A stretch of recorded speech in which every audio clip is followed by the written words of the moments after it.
Will small business owners see a lot of bang for their buck in the short term? What about long term? We're going to ask two of them. Mike Ghilloti owns a construction company in San Rafael, California. He joins me on Skype. And in Grand Rapids, Michigan this morning, Jim Zawacki, he manufactures springs and connector parts for machinery. Jim, I want to start with you because, number one, you're in hard-hit Michigan. Number two, you've been hiring workers. Tell me how your outlook is at this moment in history of your business. Well, fortunately, we're almost 100% automotive supplier, and our business is good. We have hired 100 workers. And if you were to ask me about what the president or whoever should do about our economy, I'd say the laws of economics have taken over. Supply and demand. With high foreclosures, high unemployment, people aren't spending. But a couple things we could do is, one, both sides of the aisle don't understand how important manufacturing is to this economy. They've ignored it for too many years. We've lost so many jobs. So one thing we could do is, one, we should have a new secretary post of manufacturing so we could highlight that. And then we got to start talking about fair trade versus free trade. We've lost all these jobs and all the social benefits that go with it. And the second thing we could do is the president could show by cutting costs. USA Today on August 10th on the front page of the business section said that government employees with benefits and wages average $123,000 a year, while the private sector is $61,000. This is ridiculous. If I were to retire today, and I've been in manufacturing full-time for 49 years, I would not get from my pension plan that would not even last 10 years at $75,000 a year. I know that sounds like a lot, but I've been at this for 50 years. Jim, I want to get to Mike real quick, but you voted, Jim, for McCain, right? And he's the guy who came to Michigan and said, look, some of these manufacturing jobs just aren't coming back. Do you believe the jobs could come back if we rolled back things like NAFTA, the free trade agreement? You know, Mexico never scared me. It's the other ultra-low-cost countries.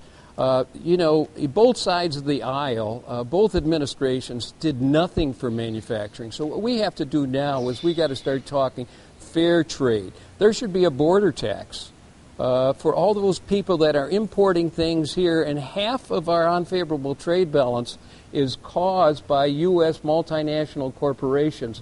They should be paying for this. The importers that are bringing this stuff in, taking jobs away from U.S. companies. All right, Mike, let me bring you in. Your family has survived through a heck of a lot. You're an immigrant success story. You guys have been through early earthquakes, depressions in San Francisco, world wars in San Francisco. You're a construction company, right? Are you guys surviving this? And is there anything that government can do to help your business? Or do you think government should kind of get out of the way? Well, the first challenge we have is that we've got environmental challenges, regulations, red tape. We've got projects that are on the drawing boards for 10 years, 15 years that we can't get to, even if the stimulus money is there. And that's one of the big challenges in California. There's a lot they can do, but the plan from Obama to do a long-term investment in infrastructure is great, but it doesn't help the short term. The short-term money that they'd spent really wasn't as effective as they hoped for a number of reasons. And I'll tell you, these long-term investments, if they don't clear the road with the environmental challenges and everything else, can end up in a long-term delay, and they're not going to realize any benefit out of this. Let me ask you guys both this question, because I hear it a lot from small business owners, some of them friends of mine, who are reluctant to hire because, number one, they're really not sure what their tax outlook is going to be next year and the years beyond. And number two, they have no idea what health care is going to look like for any employees they hire. So they're very reluctant to bring people on, at least bring them on full time. Mike, does that ring a bell?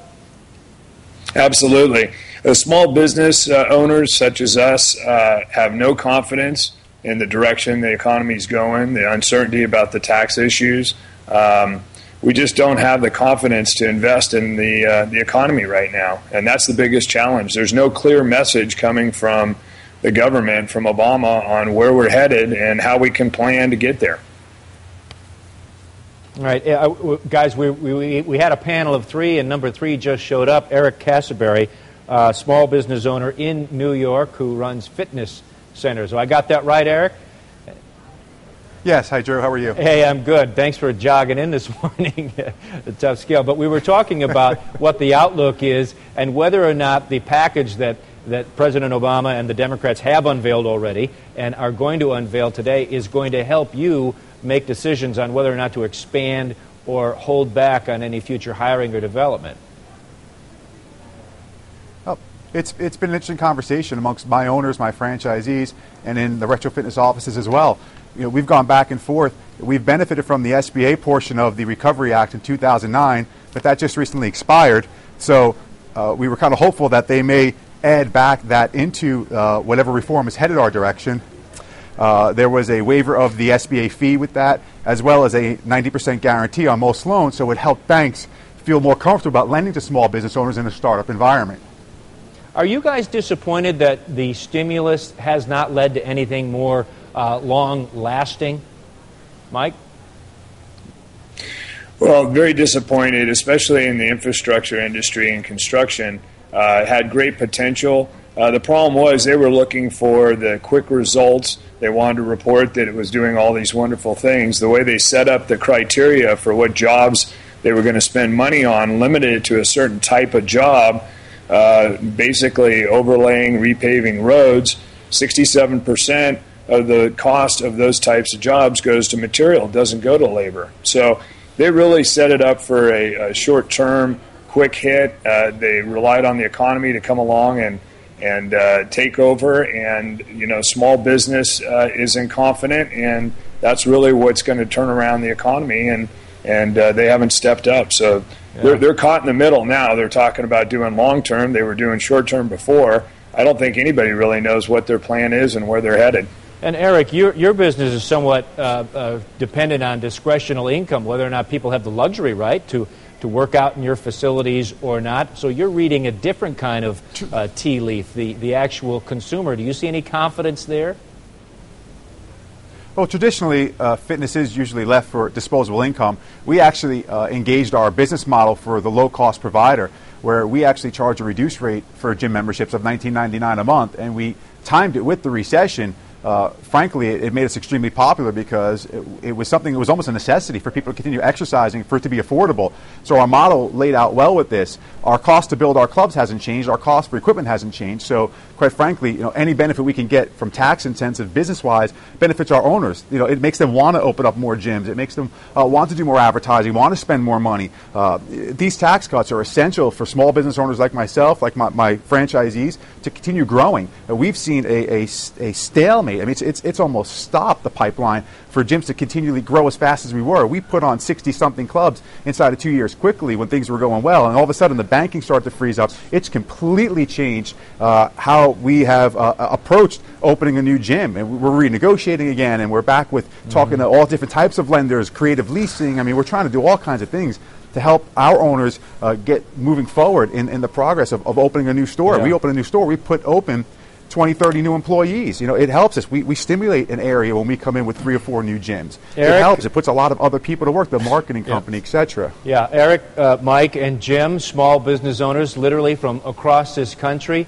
We talked about Congress not listening. We hope they are listening to you guys as well this morning as we wait to hear from the president. Thanks for joining us, guys.